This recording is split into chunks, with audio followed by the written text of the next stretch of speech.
Yeah, so I don't know, man, the idea, I guess, strike up some conversations. Me and you always have good conversations anyways. But to, yeah, hopefully just kind of let the conversation happen without realizing that there's freaking cameras rolling. No problem, man. So I mean, I think everybody I know that moderately successful have some story. You know? The hardest adult decision of my life was whether to stay in the Navy or get out. I fucking agonized over that. Right. And like my trajectory of my life would be completely different if I stayed in. If I made the decision to get out and I didn't like it, I wanted to get back in, you've cut the umbilical cord. Like while I was just debating, should I get out or stay there and go back, I just put on lieutenant commander in the Navy, but we're getting a job offer down here, and I started getting neck pain. I couldn't even sleep at night. Just from anxiety. Just from anxiety, and like I couldn't sleep. Like, am I making the right decision? Am I not making the right decision? You know, what should I do? And just agonizing it, just struggling with this. I never struggled with a decision like that. So let's start this off by, who are you? What's your name? Are we started already? Yeah. Oh, I didn't know the camera was on. Yeah, good.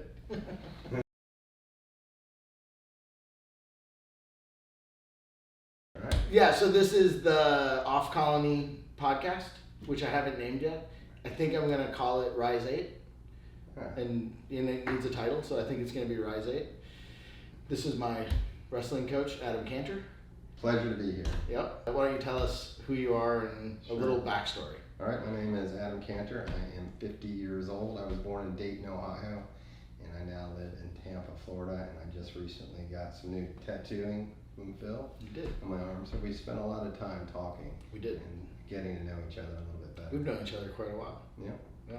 A long time. I mean, from north, from years ago at Gracie Tampa North. Yep.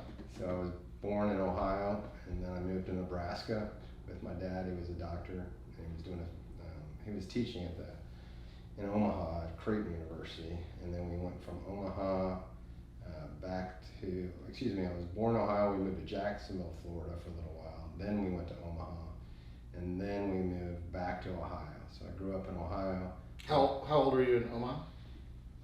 Man, that was the 70s. So I was born in 73. We moved there, I think, in like 76. You were little. Yeah, and then we lived there just for 3 or 4 years. Okay. What kind of surgeon? He's a surgeon? He's a neonatologist, takes care of premature babies. Okay. And then we moved back to Dayton, where I went to high school. I went to an athletic scholarship to Boston University Boston University for undergrad, and then I went to law school at Boston University. And the athletic scholarship was? Wrestling. When did you start wrestling? I started wrestling at 11 years old. Okay. In Dayton? In Ohio. Yeah. I remember I took a couple classes like in summer camp of wrestling. I always liked it, and then I started wrestling in 7th grade. And about 11 years old, my dad didn't want me to play football until I was a little bit older. He didn't want me to get injured and affect my growth plates, being a conservative doctor. You were small? I was small, 90 pounds. Yeah. And then I wrestled 90 or 95 in 7th and 8th grade. Okay. And then I went to, in freshman year I was 125, then 130, 135, and 140. Okay. Then in college I wrestled 150. That's funny, that's Justice's weight all the way through high school for wrestling. Yeah, I was a small kid, I wasn't big, and then in college I'd walk around at about 165, and then it used to be day before weigh-in, so we'd weigh in the day before, so you have 24 hours, and then they changed that to 2 hours before. Yep, just because of weight cut. I remember a couple kids in college died of heart attacks, wrestlers, and they were trying to cut too much weight, sitting in the sauna, and they died. And that's from their sodium levels, right? I think one of them was taking creatine. And so creatine. Cutting weight on something that makes you retain water. You do anything for advantage, and it's legal. It's not an illegal substance. So creatine stores water in the muscles. Right. And so you're storing the water in your muscles, but you're trying to cut the water out of your body, and I think his heart just said, that's enough.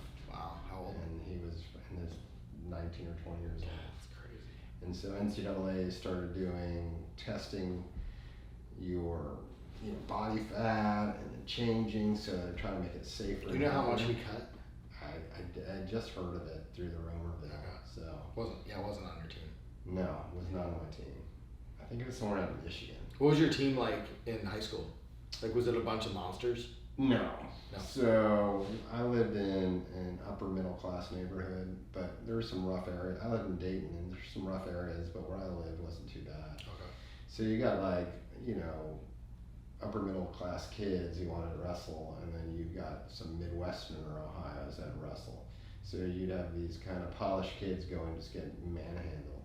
And so a few of us just got hooked on the sport, and we started competing year round. So I would wrestle 70 matches in the summer. I'd go to every tournament, and I'd travel all over. We literally bought a van so we could travel to tournaments all over the place. Crazy. Like good old fashioned Ohio van with the blinds, a little VCR in there so I could watch my matches. And we would just travel. That's awesome that she just hauled you around. My mom was great, and she would carry like the bazooka size video camera. Oh yeah. Before they were like your cell phones, and she'd literally sit there through the matches with like a bazooka on her shoulder filming the matches. That's awesome. My mom took us in New York, New Jersey, Indiana, anywhere I could go and get a tournament. And so my parents supported me to pay for those tournaments. They're not cheap, but it allowed me to kind of break out. And so there was a few of us in our team that broke out and just competed year round. And I had more matches in the summer than in the school season. You'd have 25 to 28 in the season. In the summer, I'd blast 70, 80 matches because I go from tournament to tournament to tournament and just wrestle. I lived it. That's all I wanted. And that's how you got a scholarship. And that is what helped me get a scholarship. I won a national championship in high school in Greco and states in freestyle, and then went to Boston University, and I met with Carl Adams, who wrestled on the same team as Dan Gable. They were teammates. Okay. Everyone knows Dan Gable. Yep. And so he brought me on the team, and it was an interesting, Boston is not known for wrestling. It's a hockey school. Right. And so hockey was king and wrestling was a side sport there. But Carl was an amazing leader and mentor to me. He was an animal in the room. Even as the coach, he'd just murder everyone in the room. Just as a coach. I would assume he was probably in his 40s at the time. Still alive? Yeah, he's in the 70s now. I still stay in touch with him. Yeah, cool. And he would just go in there, and he had a foot sweep, and he had a head snap that would just break your neck. He would just, it felt like a 2x4 break your neck? I mean, everyone's neck. He's just an animal. He'd go in there and just destroy these college kids. But he was the first, when he wrestled, freshmen weren't allowed to compete at the NCAA tournament. So I think his first year was a sophomore, he got 5th, and then I think he won NCAAs twice. And then he would have competed in the Olympics in the 80s, 1980, and then the U.S., and then we banned the Olympics that year. So he wasn't, there was a ban or something like that. So he Why? Do you know? Can't remember. We boycotted it? Boycotted it. Yeah. Crazy. I didn't know that. And so he didn't compete that year, but that would have been his year. And he was just a great person, a great mentor. He just brought the positives out of things and just accepted you for who you are. And he also focused on athletics. And he came from like dirt poor upbringing, like no running water in the house. He'd carry work on the farm for his dad, and just hard-working guy, but just a great guy. Just cared about, treated everyone the same, whether you were the janitor or whether you were the president of the university. Everyone he treated the same. That's awesome. You learn a lot of life lessons from him. So, how many people on the team? So roughly, I would think at about that time. So there were 10 positions, 10 weight classes. And we weren't super deep, but we probably had 3 to 4. We'd start with 40 guys. Okay. And then by the end of the year, you'd be down to 18 or 19. Injuries, attrition. Now, juxtapose that to the Naval Academy where I taught, or was assistant. First of all, I taught law there, but I also was a volunteer assistant coach. Right. So they had a position for me there. Naval Academy started the year with 70 to 80 guys. Okay. One of the biggest wrestling rooms in the country. I think there's 5 full wrestling mats in the training room. And so I remember the first, like I just come there, I'd come from Italy, and this was my next duty station, was at the Naval Academy. Wait, so when you had the scholarship in Boston. Yep. That was your undergrad. Yep. And then you joined the Navy. No, so after I graduated college, Yep. I jumped around a little bit, sorry. Yep. I went to law school at Boston University. Okay. In my second year of law school, I got commissioned in the U.S. Navy. So both colleges were Boston. Yep. And so undergrad was where? Boston University. Yep. And law school was Boston University. Oh, okay, it was the same. Okay. Yep. And so I got commissioned in 1997. I started active duty in 1998. Okay. And that was in the U.S. Navy JAG Corps. And you'd finished law school at that point. I started as a lawyer for the Navy. Okay. And so it's called the JAG Corps. You've seen A Few Good Men, that movie? Yep. It's based on the JAG Corps, which is the Judge Advocate General's Corps. Oh, which are, you get commissioned as an officer, and then you start as a lawyer, and so then you move up. So when you got your scholarship, did you know you were going to enlist in the Navy? So, not to correct you, but officers don't enlist. Enlisted are enlisted. You get commissioned as an officer. You get commissioned. But the answer to that was no. But you, right, did you know you were going to choose to get commissioned? Is that right? That's perfect. Okay. So the answer to that is no. I was interviewing at law firms. Okay. And I'd gone, this is the fact, is I'd gone on 40 interviews, and I was getting offered jobs at different law firms and doing this, and I hated it. Like, I just hated everyone. I was like, I don't want to do this. The people I'm meeting with are stuffy lawyers, and that's cliche, but it was realistic. I was 24 at the time, and I'm like, what am I doing? I'm not going to go work at a law firm. Everything they talked about was boring. My roommate at the time my roommate's name was Greg Casamento. He and I had wrestled together, and he'd gone to law school as well. And he's the one who introduced me into the Navy JAG Corps. He actually went there first. He was another mentor in my life. Okay. Older than you? Older than me. Yep. Okay. He was our team captain at BU as a wrestler, and then he went on. He was a New Jersey State Wrestling champ, then went on into law school afterwards. And so he said, I'm going to join the Navy. I didn't even know nothing about it. And so I went an interview in Groton, Connecticut. I was at Boston, and I drove to Groton, and I met with a guy who just come back from doing a run, and he was like, all you're going to do your first few years is trial work, but there's great camaraderie here, and just the idea that this guy was running in the middle of the day, something triggered me about that.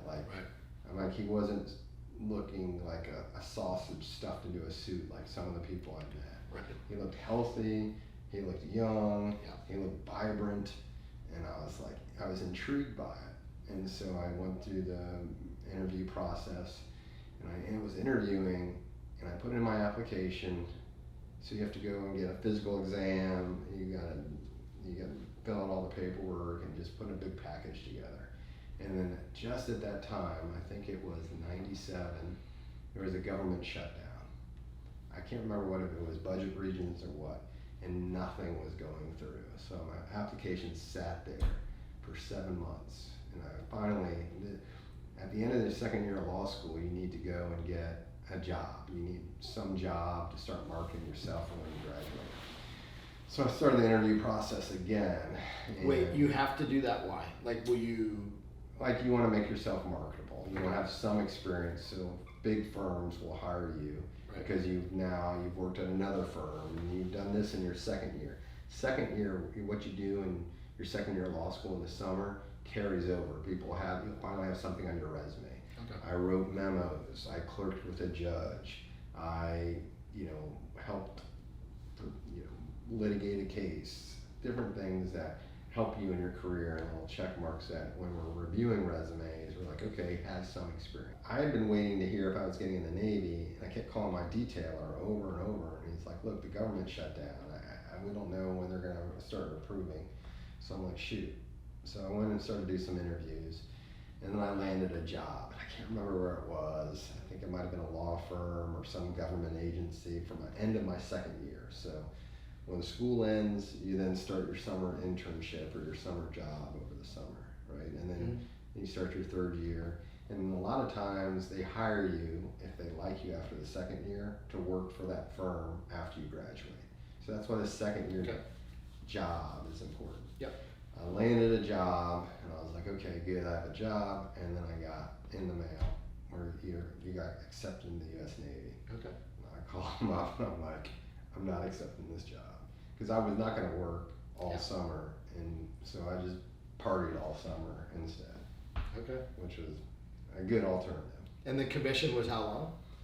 So I got commissioned it was a 3-year tour. Okay. And the first 3 years I did in San Diego.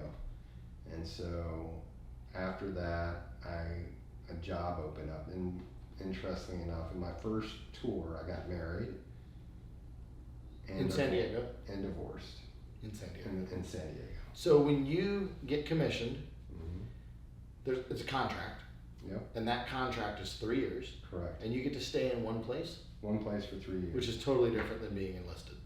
Enlisted, it's the same. You'll get a contract. But they jump you all over, right? But it depends. Like the needs of the Navy always come first. But usually it's 2 or 3 year tour. Okay. Mine was for 3 years, and then I didn't have to sign up. I didn't have any commitments to it at all.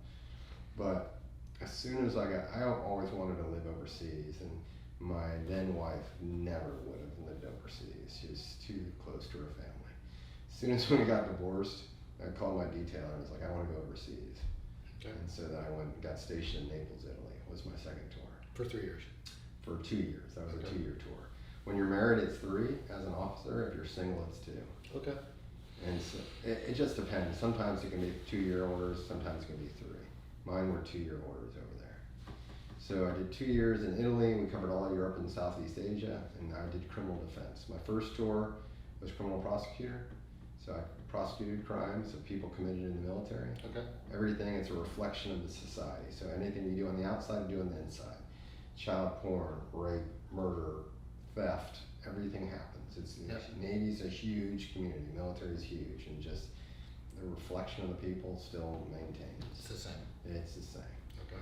So you get fights, you get rape allegations, you get, theft allegations. I say allegations because everyone's innocent until they're proven guilty. Even in the military. Even in the military. Yeah. And so prosecuted all those cases, and I was and you were a prosecutor the whole time? Entire time. All 5 years. That's all. And I believed everyone. I was ruthless. Like I just didn't want to give anyone a break. Like you commit the crime, it was black and white to me. Right. Like that's just how I saw it. Right. Like you do it, you're doing the time. And so I didn't care how many years. I remember there was a guy who served 20 years. We convicted him. He lost everything, and I didn't care. That was his fault. That was his decision, not mine. Then, to teach me some humility, I went overseas and I became a criminal defense attorney. In Naples? In Naples, and all of Europe and Southeast Asia. Your criminal defense. And so then I learned perspective. Yeah. I learned humility. I learned that good people do bad things, and it changed my perspective quite a bit. Because now you're spending time with the people who did a bad thing. Right. And you understand there was a lapse of judgment. It doesn't not necessarily who their character is. Right. It's an interesting perspective. Yeah. So does that? And I was good as a criminal defense attorney. Not at all. No. I felt like the government had to do their job, and if they didn't do their job, that was their fault. Do you ever think like the hammer hit too hard? In what sense? Like, like pushed for 20 years for someone that probably shouldn't have got 20? I mean, in that case, the guy, no, I mean, I felt like it was justice was served in most of the cases, right? But I learned perspective as a criminal defense attorney. That's what it changed, is getting to know an individual, just understanding that they may not make always the best decisions, and there's other factors why they make a bad decision. You can't just read something and assume someone's a bad person just on what you've read about it. Right. But that was a perspective change for me. because before that, I just read it and I was like, he did all this stuff, scumbag. Judgment. He's going to trial. Right. He's going to go to, I'm sending him away for a long time. And I never had any remorse about putting people in jail, about what punishment they got. Right. It was what it was. I mean, that's a tricky job, man. I mean, I can't really wrap my head around it. Yeah. I mean, it was my mindset, but I was a rule follower too. Right. And the military makes you follow rules. So in my mind, you broke the rules, you know the consequences. Right, you know what you were doing. Right, that's your fault. Yep. And I never really blurred. And for me, I followed the rules. If I can do it, you can do it. And I just didn't have, look, there's other things. It's not always as easy as it looks. I remember as a criminal defense attorney, this guy was a great guy. Nicest guy in the world. Two guys that made mistakes. One guy, super fit. I flew out to a aircraft carrier. This was during Operation Iraqi Freedom. And I was defending a guy, and it turned out they learned that he had steroids. He had smuggled steroids in across the border. But now he was on a ship, and they had learned about it before, but he was being prosecuted later, right? Mm-hmm. Well, this dummy, he didn't really smuggle steroids across the border from Mexico. He already had them in his trunk. He just forgot, and he drove to Mexico. Right. And when he came back in, he forgot he had it. Right. And the guy was exemplar. Everything he did. Everyone who talked about him was like, he's the best sailor we've ever had, always on time, 110%. But it was a zero tolerance policy. And the guy owned it. He's like, I just forgot, and I was doing steroids so I'd look better in uniform, so I was more fit. I just wanted to break apart. And the reason he was doing it was a good reason. It wasn't like, right. I'm vain, I want to look big and macho.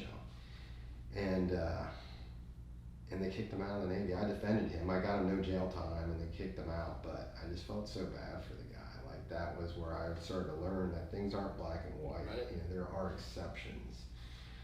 And then this other guy, when I was in Italy, I flew down to Sigonella, Italy, and we had a base down there, the Navy did, and this guy was just a dummy. He was supposed to stay on base, he went off base, and then he was out drinking, and he wasn't drunk, but he tapped another person tapped his car, or he tapped someone else's car, and he was so worried that he was going to get in trouble for going off base, that they went back to his friend's house, and he decided to figure out that someone stole his car, was his story, and they burnt the car. They put gasoline, it was a brand new car he had bought, set the whole thing on fire. That's not why he got in trouble. Well, when he set it on fire, it was on a hill, and it burned the parking brake down. And then the car, which is now on fire, rolls down a hill, runs into a shed and catches this guy's shed on fire. And so the guy comes to base to complain, the local, because it was you could tell it was a U.S. car. And then there was this cover up, they're trying to cover the whole thing up. And all in all, it was just a simple, he wouldn't have done that much trouble. But then they try to say arson. They try to get him for arson. And so we admitted that he went off base. We admitted that he wasn't supposed to be off base, but we fought the arson. And so it was an insurance fraud. That's what they charged him with too. They thought he set the car on fire to get the money. And he's like, then you learn that people are dumb, but they're not always bad people. So all of that was done for something he would have got a slap on the hand. He got no jail time, but they still kicked him out of the military. Right. And that was too bad. But anyway. It's pretty stupid. So we did 3 years there, or 2 years in Italy, and then I was going to go to Kosovo to work at a UN base there. And then... To do criminal defense? No, that was more like international law. Okay. And I got trained on, I had to get qualified on a firearm, you had to carry one over there. And I was all set to go, and then a job opened, and someone had selected me or recommended me to teach at the Naval Academy to teach law. And so I was about to go to Kosovo, and that job opened, and then that was a tough decision, but the opportunity to teach at the Naval Academy was just one I didn't want to pass up. And this is like 05? That would have been 2003 to 2005 would have been that tour. Okay. Kosovo. Well, Kosovo would have been 6 months, 8 months. Oh, okay. This one was just coinciding. I couldn't go to Kosovo if I took this other job opening. Okay. And so then And that was like war torn at the time. It was war torn. Yeah. It was pretty bad, but they had like communities from every country in this base also, and so you have like some Swiss people, some Germans, some Spanish. So it was a mixed base, which would have been interesting as well. So I was looking forward to do that. But then the Naval Academy job opened, and I wrote the wrestling coach there and said, do you have any positions for me if I come to the academy? And then each NCAA team, Division I, usually has one job that's a voluntary assistant coach, which allows you to have an additional coach that they don't have to pay. Okay. And so they do that. They usually have one head coach, and two assistants coaches, but then you can have a voluntary assistant, which is a non-paid job. And a lot of NCAA programs have it with the Naval Academy.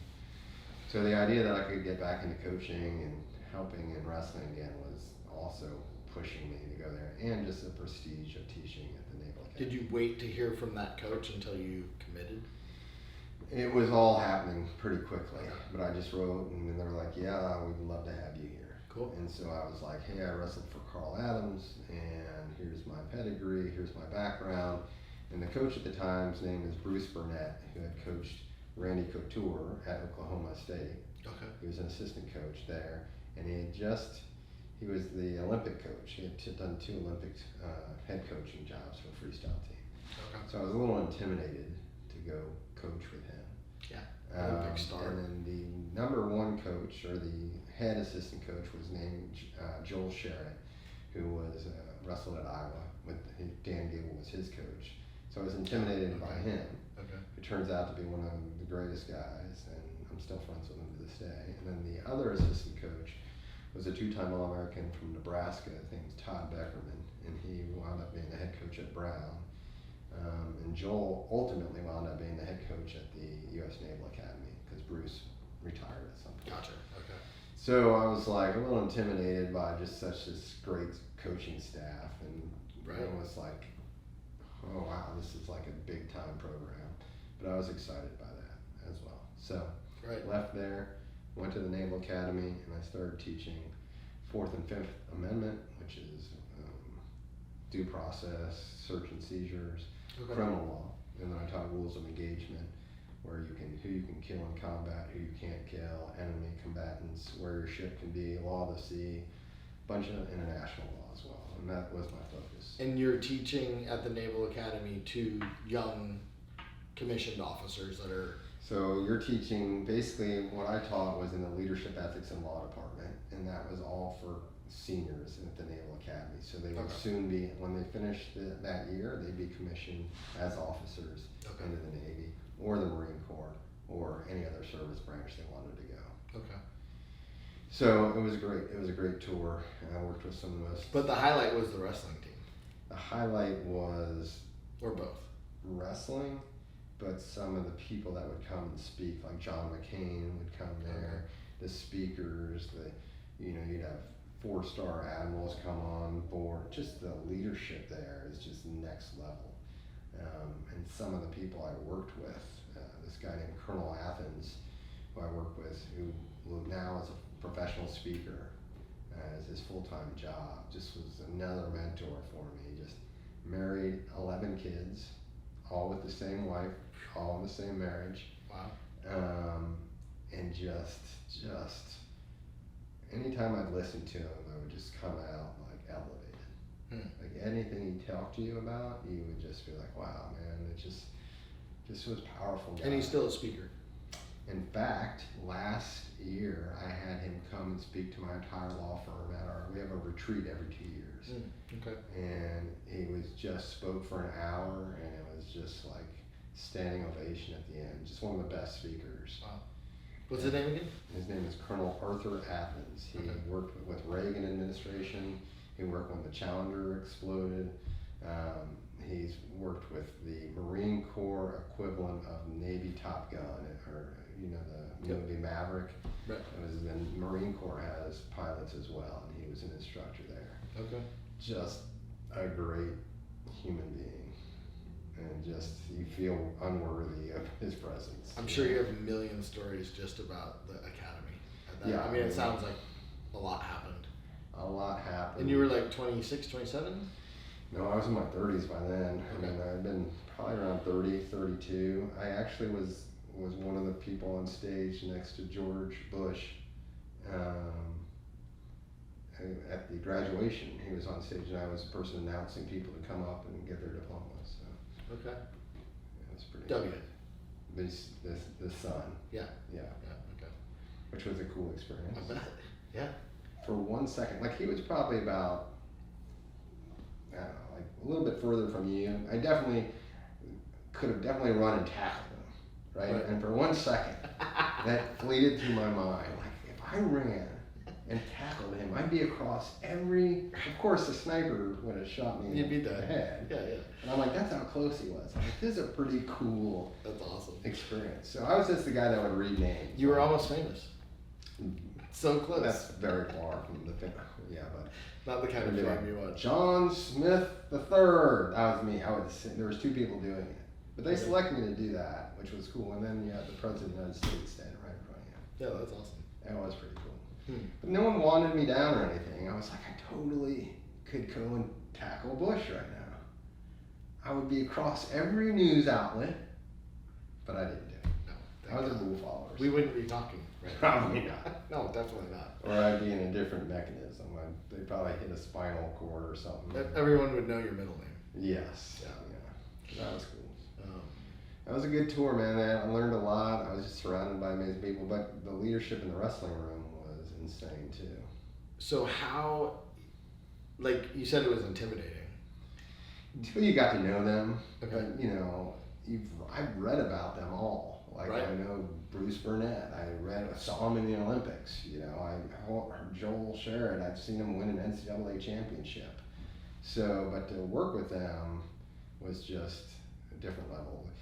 I tell people, like, people have wrestled with me, they're like, oh my gosh, you beat the crap out of me. So Joel Sherrod would be my equivalent, because I think I never took him down in the entire time that I trained with him. There might have been one time, and we still joke about it, where I threw him on his shoulder, but it was like, I think he might have slipped. I counted it as a takedown, but I really didn't take him out. But he would just make You have one. Yeah, I've won with you. Maybe. I tapped you once. Oh yeah, I remember. You remember what happened? I think my mouthpiece got stuck in my throat, but it still works. It still works. It was just funny because I was like, "Why? How did you just tapped? What like?" My mouthpiece twisted, and then I was starting to choke on it. So I'm like, I need to get out of here before I die. It's not worth it. Not worth it. I don't really think that was super confusing for me. I've never felt you tap. Yeah, I mean, we all have moments. That's not that's not Joel. That's not what I wanted.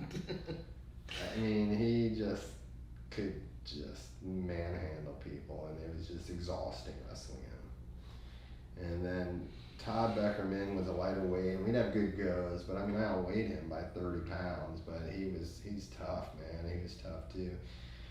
It was just a good group of people, and what was interesting is I said we started at 80 or 90 people. And at the end of the year, we'd still have 40 people. And keep in mind, it's only 10 on a wrestling team. So we'd be 2 or 3 or 4 people deep. And everyone's vying for that position. It's a mental grind, right? I mean, everyone wants your one spot, number one spot. Yeah. And so the stress in that wrestling room is intense because everyone wants one position. That's only to make the team. We would have B teams and C teams, and our B teams would go and beat other starting Division I teams. Right. It was tough. And then Bruce Burnett was the first time that I learned all aspects of wrestling. I never had put together what it takes to truly elevate you and become a champion. I'd always be really good at one aspect, like conditioning or technique. Those are two separate things. But then he would get the nutrition aspect into it. And if you're not balancing all three of those, you're never gonna succeed at it. And he taught you how to stitch them up. Like everything, and the psychological aspects of it too. But I mean, I remember in college I just didn't eat very well. And the nutrition was never the focus of anything. It was cut weight, however you can, lose weight, but understanding how to eat and what elements to eat and how to hydrate your body and how to make your body a working machine is different than just eating whatever you can and figuring out. And that was never a part of my education in wrestling till much later, till Bruce Burnett. And then he'd always say, look, you're responsible for conditioning. Like, you're not, if you just come to practice and you just train, what you're doing is what everyone else is doing. That's it. That's not going to cut it. Right. If you do what everyone else does, you're never going to be at the top of your sphere. You're never going to be number one because everyone else is doing just that. You got to do more. Right. And that's either running, that's either doing extras, extra sprints, extra wrestling, whatever it is. But just doing what everyone else does makes you like everyone else. You got to do more. It's kind of like obvious. I remember in 1980s, I went to a University of Michigan wrestling camp, and there was a black and white film they showed. Dan Gable. It was a short film, and he would say, he was twisting a piece of rope. He was always doing something. He's like, whenever I'm about to stop doing something or stop training, I think about where is my opponent? What is my opponent doing right now? Right. And when I think about that, I go and train more because I want to do more than whatever he's doing. But that was just a snippet, and I didn't know what that meant as much at that age. Now, I wrestled year-round, but that was because I loved the sport. But I wasn't figuring out how to do more outside of wrestling. Right. And so the conditioning, the nutrition, and it was the first time I actually saw people watching a lot of tape, like learning your opponent, figuring it out. Like he would spend hours with the different wrestlers. Look, this is who you're wrestling. This is some film. And now everything. You can go on YouTube and find just about anyone you want. But it was harder. Sure. They would send scouts out and actually film people, with bazookas. To see what you're up against. And so we'd watch and be like, here's how their feet are. This is how they circle. This is how they're attacking. Watch how do we win? How do we do? Because the Naval Academy didn't always have all blue chips. But Bruce was a master at taking the individual and using what they had to beat the opponent. And so focusing on what is your best strength and how do we beat the opponent with what you have. A lot of it was working the head, banging on the head, always pulling the head and always pulling the wrist and the head and tiring the opponents out. And the one thing I'll say, Naval Academy wrestlers, they never got tired, or rarely, because fitness at the Naval Academy, it's year round. Like they're always running, right. Doing calisthenics, so they're doing extra stuff. But gas tanks, and especially at the beginning of the season. Beginning of the season, we would go to tournaments, and coming back off, summer, and you start the season, you're not battle tested yet, but these kind of second and third period where we would win these, like 1 or 2 points, pull out a takedown at the very end of the match. And, Bruce would say, look, we have blue collar athletes, and we're going against, white collar athletes, because a lot of guys go to the Naval Academy are from blue collar background, hardworking families, they're going to the military, and he's like, and we got to take that and take their strengths to beat, the white collar. Because the white collar schools are like what? They just people have their more resources and more stuff before growing up, and have more, the better gyms and the better things, and the better equipment and the better everything. Personal trainers. Yeah, everything. Did you guys have a rival team? It's always Army. Oh, okay. Your team could go at Naval Academy 0-10, but if you beat Army, it was a success. That's all they cared about. Okay. So NCAA championships were not as important as beating Army. Okay. That was the number one goal. They would fire wrestling coaches even if they had good seasons. If you lost. If you continually lost to Army, they would find a new place for you. That was it. Always to beat Army. And obviously, same other way around. Of course, yeah. Crazy. I mean, just the rivalries, and that's the biggest match. It's called this. You get a star if you beat an N star, but you beat Army was the biggest thing. And you guys did? When I was there, they beat them every year. Okay. But I was only there 2 years. Yeah. So it was pretty good. It was exciting. And what else is exciting is that, you know, in other sports, other colleges, sometimes some sports, there's not a lot of people in the stands. Like, you, as part of your responsibilities, is you have to go to the meets, or you have to go. So the stands are always filled. Oh, right. Right. Yeah, So you like imagine going to like a, you know, in the 90s, a women's basketball game. This before WNBA, but there would be scattered people there. There's always tons of fans. Right. So it was a good experience. And then I put on lieutenant commander there. Okay. Which is 04, which is major in the Army. And then I had to make the next decision, which was what I want to do now. Right. That was that was where all the pain came in. That was a big decision. Yeah. No, I mean, I remember, I know we've talked about it before too, where that's the fork. Yeah, it was a tough one, and just deciding what I wanted to do at that point. Was it stay in the Navy for the rest of my career, or was it to get out and work at a civilian law firm? And what, well, obviously you chose to get out. I did. What pushed you over the fence? Like, what made the decision clear? So I remember that at the time I was dating someone who I met in the military, and she lived in Tampa. And so I was visiting her quite a bit, and she's like, why don't you interview down here? So I interviewed down here, I interviewed, and I met where I currently still work with a guy named Joe Lopez, and he offered me a job. And he's a very charismatic guy. And I was like, well, he's like, what are the reasons you don't want to get out? I'm like, I like to work out during the day. He's like, you can work out whenever you want. I'm like, I like camaraderie. He's like, we have camaraderie here. Like, this place, we work together, we fight together, we party together. Like, it's a tight group here. I'm like, all right, well, I want to stay in the reserves. He's like, you can stay in the reserves. There's another guy down the hall, he's a captain in the Air Force, so you can stay in the reserves.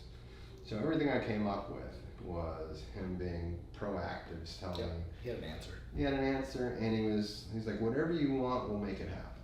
And he's like, I want you to come work for me. And that was an interesting perspective, because it's always needs of the Navy on this side, and here you have someone actively saying, I want you to come work. It make you felt wanted and included.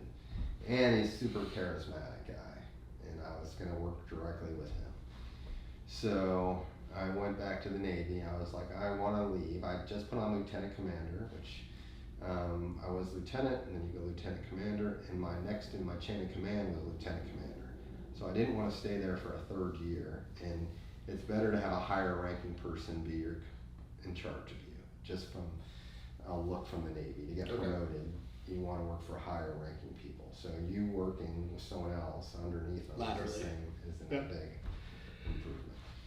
So he said, I said, I want to leave early. I want to go over to Iraq, and I want to be sent with an opening with the Special Forces over there for lawyer. And I asked my detailer, and he said no. I'm like, okay, then send me down to the USS Kennedy in Jacksonville. It's a ship. I want to go on that ship. And then they said no. I said, well, there's an opening in Bahrain, which is near Qatar. Yep. And I was like, I want to go there. There's an opening. I'd like to go there. And they're like, no, we're going to want to keep you there for 3 years at the Naval Academy. And I was like, what is going on? Like, why are you not moving me to a different command?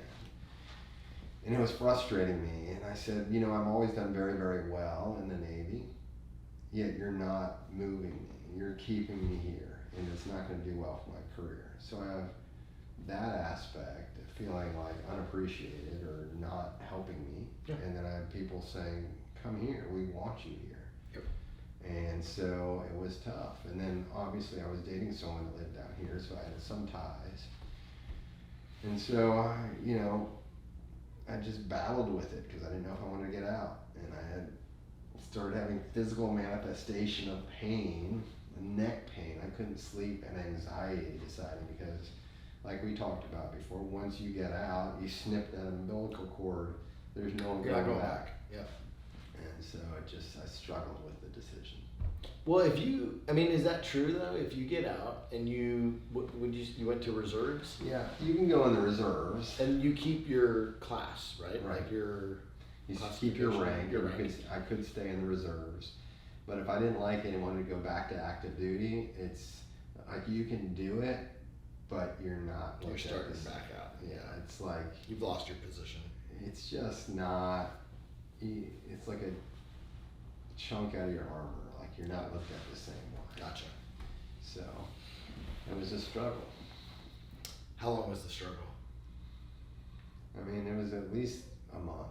Okay. Of just going back and forth and just. So you knew your clock was ticking on your contract. Yeah, and you're trying to get out early. And you're trying to scramble to figure out what to do. I had one more year on my orders, so I had to call my detailer and ask, "Can I get out early?" And at that point, there were too many people. Like they were willing to cut people out, so I was able to manipulate that and get out early. But it was a struggle, and it was a fear of the unknown too. Like, what am I gonna go do? I know what I know.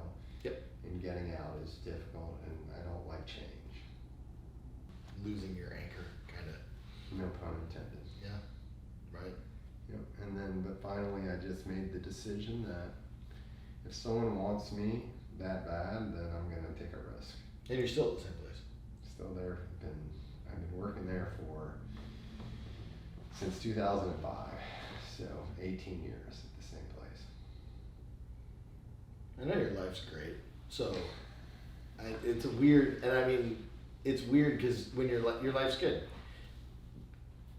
so there's no point in having regrets. It just doesn't work the same way. But do you ever think like, man, I wonder if I would have stayed in, where I would go? Yeah. What it would have, because it could have worked out great that way too, right? Sure. Like it probably wasn't gonna not work out great if you'd stayed in for 30 years or whatever. Well, I mean, financially, there's a different perspective, but also a lot of my friends are now retiring and they get full pension. Yep. So the idea of having that forever, assuming the government doesn't cut that off, like they threaten to end Medicare or things of that nature, but that's a nice safety net. Yeah. But certainly wouldn't be married to my wife right now. So one of the things about the military is it's kind of like shit or get off the pot, right? Because you're in a relationship, you better get married in 2 years or you're moving to a new duty station. Right. So there's always that. I was single until I got down here. Once after I got divorced, I was single for 10 years. So you're like duty station, you can meet someone, but do you want to get married within 2 years or not? Right. If not, yeah, it's kind of hard to done. build the foundation because you're moving so much. And so that was like, do I want to constantly move every 2 or 3 years? And sometimes I miss it. Like I like the change. I like different places and having get to do different things and the travel. That's something I do miss. But the stability of being in one place and making friends is different. Because even in the military, your friends change too. Constantly. You still have good friends. Yep. But you don't get to spend time with them. You don't get to do podcasts with them. Right. Because, how long have you been at Gracie now? I started in 2006 or 7. As a coach? No, about 2008 as a coach. As a coach. So you've been coaching your wrestling team for, is that 15 years? 15 years. Yeah. It's a long time. It is a long time. I mean, there's people I see out all the time, and we've talked about this before. I'll go out to like Target or something. Not that I go there much anymore with all the online shipping, but right. You go in and be like, "Hey, man," and I'm like, "Hey," and they're like, "Hey, do you remember me?" And you're like, "I took your wrestling class back in 2009. I was there for like 3 months." And I'm like, "Oh, it's good to see you, bud." You remember all of them. Oh, gosh, there's so many people we've come across. It's crazy. Yeah, and then people like send you friend requests on social media, and I'm like, I have no idea who this person is. I'm like, I took your class in 2011 for 4 months. I love that class. Yep. Like, dude, I do not know who you are, but okay. It is crazy, like sitting back and being a regular, watching how many people show up for even just like a year or two, and then vanish. A year or two and vanish. A year or two and vanish, and it's just like, I mean, it's crazy how many people pop up and vanish.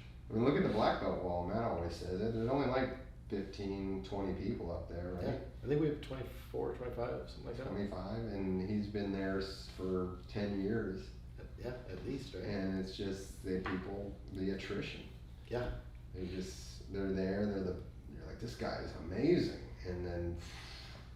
Well, They fizzle. I was talking to my client yesterday about it, where there's a part of, I don't know, it's not a pleasant character trait, but there's a sadistic part of me being the older guy that gets mashed by guys at our gym that are just studs, and I'm never gonna catch them.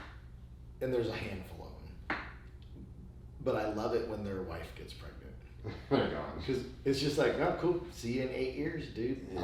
I'll still be here, and you're gonna come back. Because it's just what happens. Like, you see people come in, and I heard or a girlfriend or married. I was gonna say I think Kurt Oziander had a little rant on YouTube or something where he was talking about how you get these kids come in soft and pudgy and doughy, and they want to train jiu-jitsu, and they'll come in for like 2 years and they'll toughen up. They toughen up, they get hard, mentally they start to perform better, and now girls want them. And so they get a girl, she wants to go out, and so then a year later they're pudgy and soft again, and he's like, and you just sit in the gym and just watch cycles of people come in. Or the worst, and with a few exceptions, are the inter-gym relationships, because those are just right. Either someone's gonna not be training at the same gym, or they're both not gonna train at the same gym anymore. Oh yeah. They just implode. I've seen very few. Little John and Sammy. Yep. She's pregnant now. Is she? Cool. They've been together about it.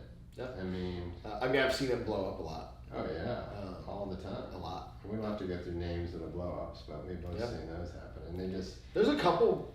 We have a couple stable ones at the gym. It seems. I mean, David and Christine. Yeah. I mean, as far as. But they're not married yet. They're not. No. It makes me nervous having Sarah train there. Like, having my wife train at the gym. It doesn't make me nervous, but it adds an element to jiu-jitsu. But you're also married. We're married, but there's also, I almost feel like being married, you're married, you like the fact that you have a thing. Yeah. That's not Shelly's thing. Sure. And so, I do like the fact that my wife trains there. And luckily our classes don't really intermix, because she's not taking advanced classes, and she's, so that's fine. But there was a part of me that enjoyed having my thing, like selfishly. Oh yeah. But I want her to know how to, defend herself, and it's been awesome having like a family unit to, 100%. to train with. Like, it's so awesome. So I got over it, and we're married, so it's fine. I've been at this firm now for 18 years, and the one thing I like about it is I don't talk about it at jiu-jitsu. Right. It's no one talks about what they do. Yep. Which I love. That's been a hard thing for me to deal with. It's a weird, like, I like having some crossover. I've tattooed a ton of the black belts, and I like that, because there's just, you guys are a little more stable. But that's over time, right? And I've known you a really long time before I tattooed you. Like, when I go there and there's some dude I don't know that's like hounding me about, it's like, dude, I've been at work all day. Like, I don't want to talk about tattoos at the gym. Yeah. Yeah, like I just want to come here and train and go home. So I get bothered a little bit, but that is like the nice thing about it. At least once things get going, like once class gets ramped up, there's no talking about work. There's no talking about work, and I don't think I ever talked to you about tattooing until knowing you or of you for at least 2 or 3 years. Years, for I sure. don't ever even know what most people do, and I've known them for 10 years what they do for Well, a and living. and again, there's something about being a staple of the team where you're not gonna, not to do it. Right. It's usually the new guys that don't know to like shelf it, Yeah. So it's kind of, I mean, tattooing can be a pain in the ass everywhere socially, which is ironic because when I started getting into tattooing in early 90s, I thought, I was young, but I thought there was this element of it where if I'm a tattooer and I get covered in tattoos, people will leave me alone. And that's totally not how it works. Like now it's like a topic of conversation. Yeah. Can't go to the bar without someone being like, hey man, Well, tattoos have changed in society though Yeah, too, totally. Right. I mean, when I was growing up, it was bikers. Yeah. And like drug addicts, and then an occasional sports guy. It was edgy. It had an edge to it. Yeah. It wasn't a passive icebreaker now. It was like which is women would what hold it their purses closer when Right. the guy has the tattoo. Yeah. Now it's like it's flooded the market a little bit. It's not a little bit. It's insane. Well, now there's no barometer for it anymore. Like you don't know who's. Like it used to be, you could kind of you could kind of judge someone. You kind of knew, good or bad, what their story was a little bit just from looking at what kind of tattoos they have or how much. But it's you don't know it all anymore. Right. Like I run into people all the time where I'm like, I don't know, like I'm covered in awesome tattoos, but I don't know anything about you or. I've seen also that for me, it was I wanted to wait later in life because I never knew, other than I got this little one when I was 16 because a lot of wrestlers did and I idolized them, and so that was like trying to copy someone because all the guys I idolized had little calf tattoos. Yep. But now it's like even when I'm busy the other day in here, they have an 18-year-old. I don't think I was mature. That rarely happens. But even people when I go to the normal gym, and I see younger and younger like with tattoos, and it's to me, I'm like, gosh, you're really young. Like this I got when I was 40, this I got when I was 50, but I'm established and nothing's gonna change. And Right. at 18, like, or 20 even, or 25, it's like same lesson I'd have when someone getting married. Like wait a little bit till you know who you are. Yep. Because, or unless it's something has meaning to you. Or if you can nail it right out the gate, that's great, but odds are you're not going to. Right. What are the odds that as an 18-year-old, you're going to land in the hands of someone that's got integrity and has scruples and knows how to guide you into the right, wise decision? Like, I mean, it could happen. It does happen. What you just said is across the board with life. Right? Not just tattooing. Because people have their own agenda at that age to try to get you to do what they want you to do or talk you into things. But yeah, and if you land in the right hands at the young age, you're stoked. Yeah. If you recognize it, you're so stoked. Well, even if you don't recognize it. You know what I mean? Like you'll look back on it and realize they had the best intentions.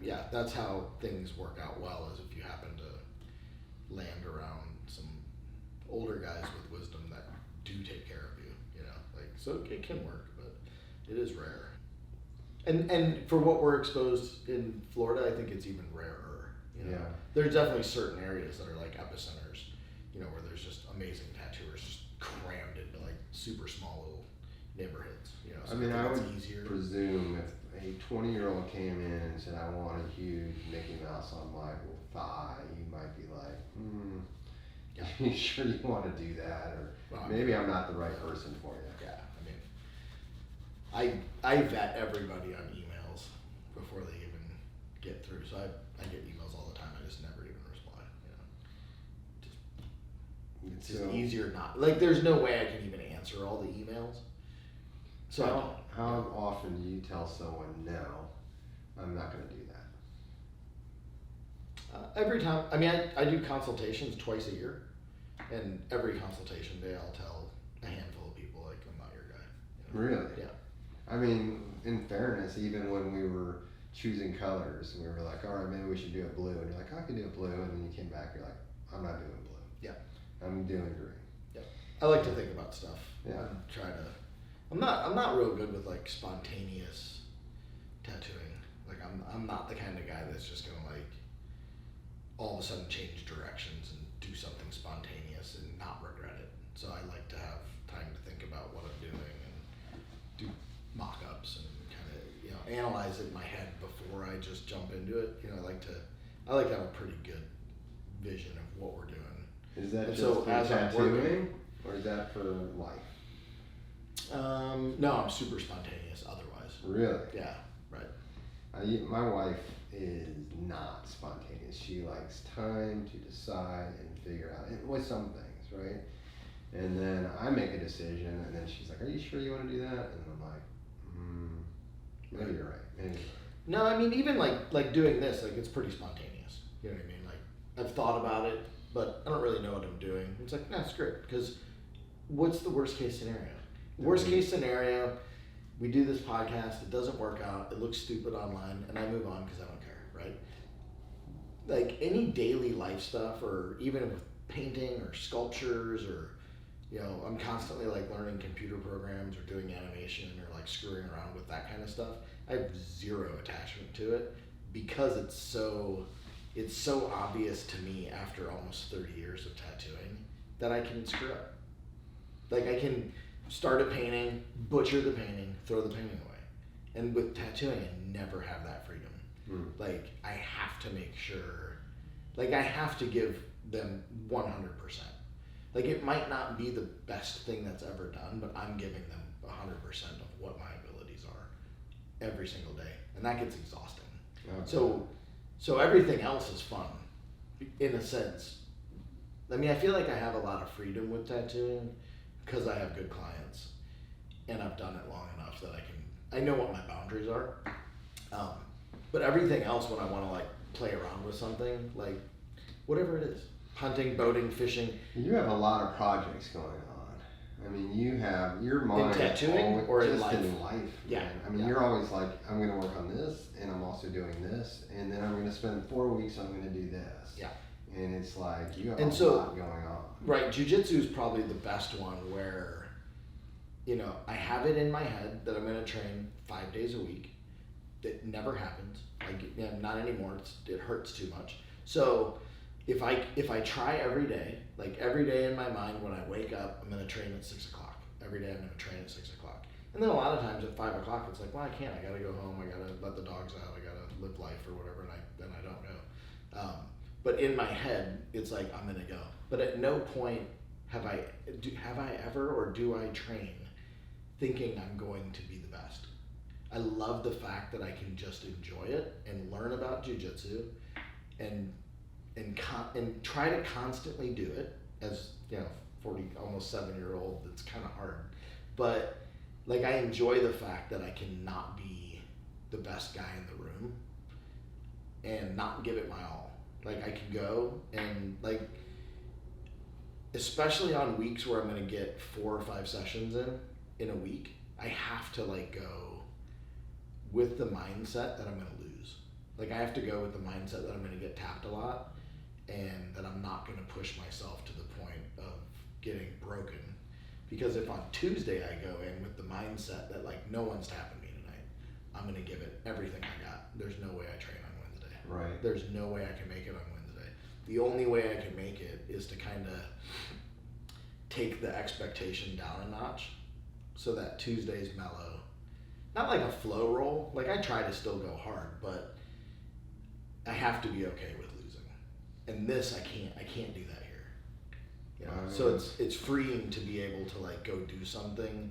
Whereas I think if I had a job, like let's say I just worked at the grocery store as a clerk or something, I wouldn't be okay with losing at jiu-jitsu. I would need to win. I would need to be, like my brain would have to compensate for, you know what I mean? I hear you. Like, I think the desire to win or be on top would be, I think that would overtake.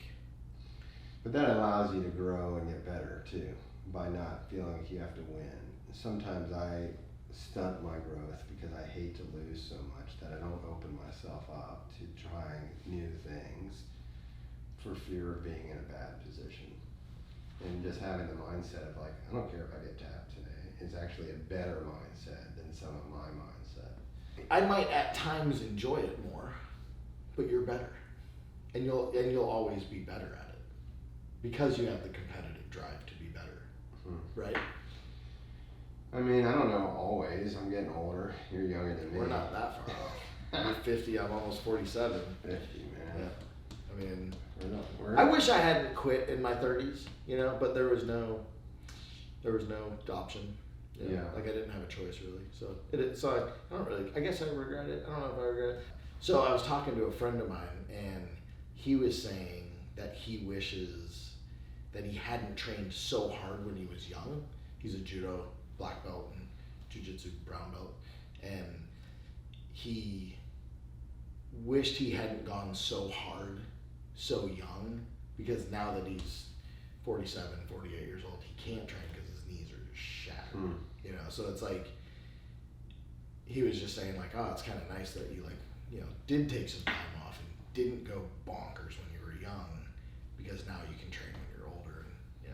I mean, I think your training changes a lot though too, right? I mean, that's what he was saying, is like, if you wait until you're a little bit older and wiser, you're not going to do all the stupid stuff that, you can have some catastrophic injuries for sure. 100%. Yeah. I used to be constant attack. Now I liken myself to the old snapper turtle, right? I just sit there and wait, and then when finally snap on a leaf, bring it back and then chew it up and then just wait. Because your body can't do it anymore. Do you have any advice for people in general through your life of overcoming obstacles and making decisions and grinding and not having the quitter spirit, because you don't?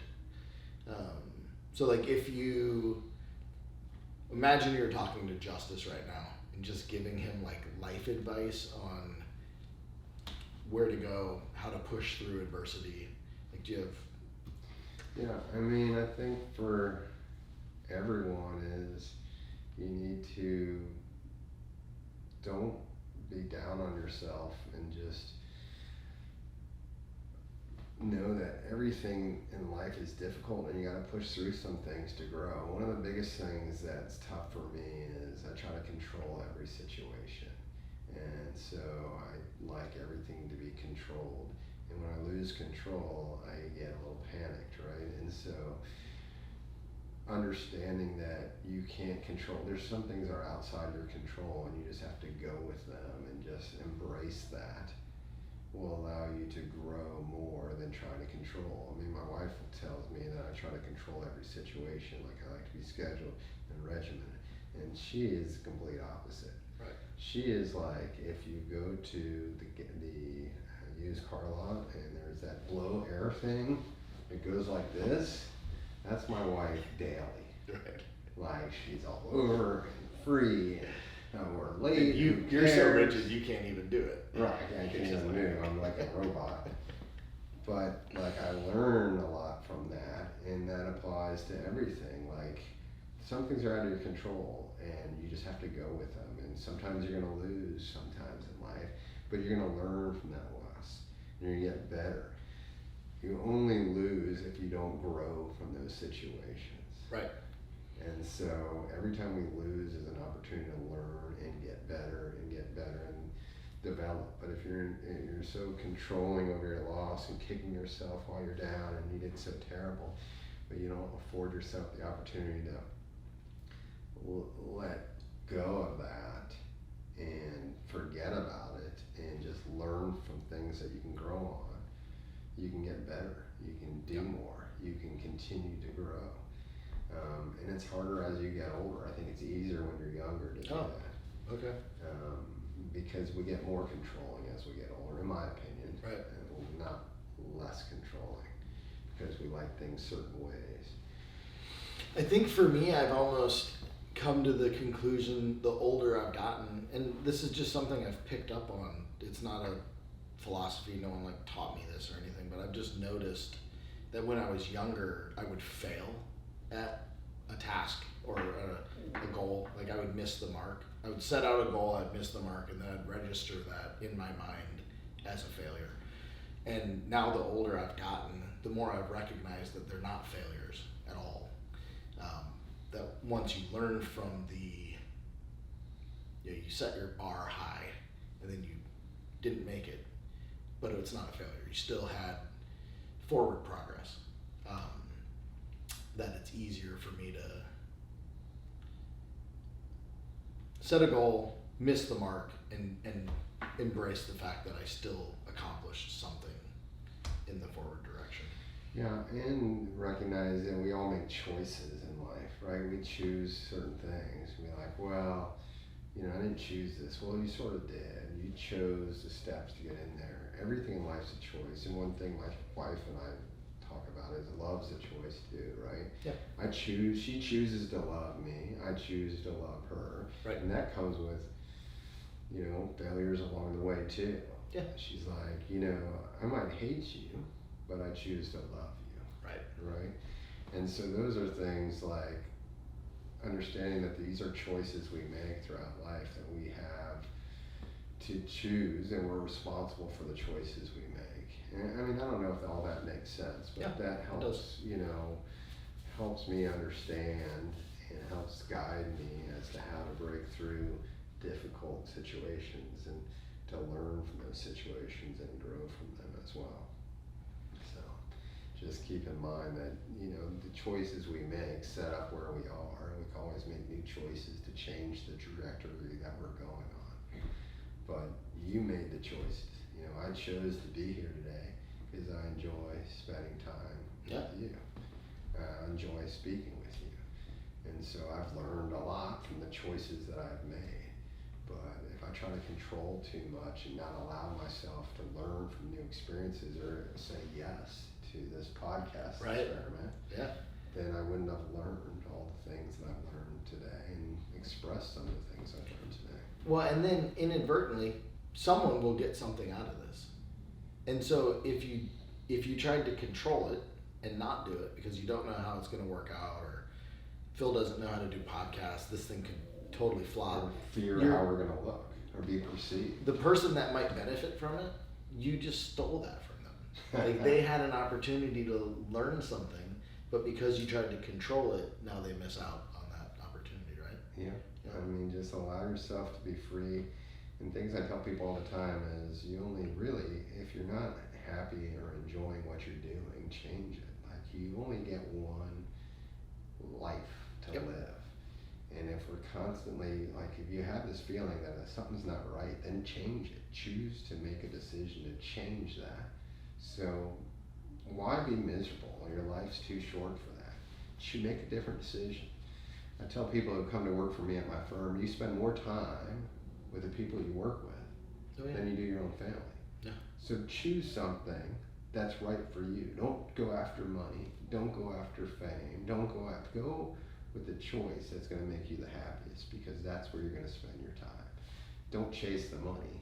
Choose the people that you want to be around with and you want to spend time with. Yeah. Because why are you going to be miserable? There's no amount of money that makes that worth it. Yeah, and that misery is always a choice. It's like little choices, day after day after day, and after a while, a little bit matters a ton of those little teeny decisions. And when you see people opt for misery, it's like, what are you doing? What are you doing? Change your life. Choose to change for your happiness. And it's always little steps. It's not huge. It's not instantaneous. That's it. Yep.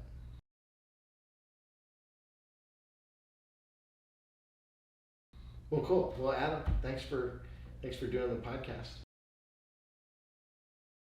Saturday mornings, GTS, Killer K, best wrestling coach on the planet. 10 a.m. 10 a.m. Thanks, man. All right, I appreciate it.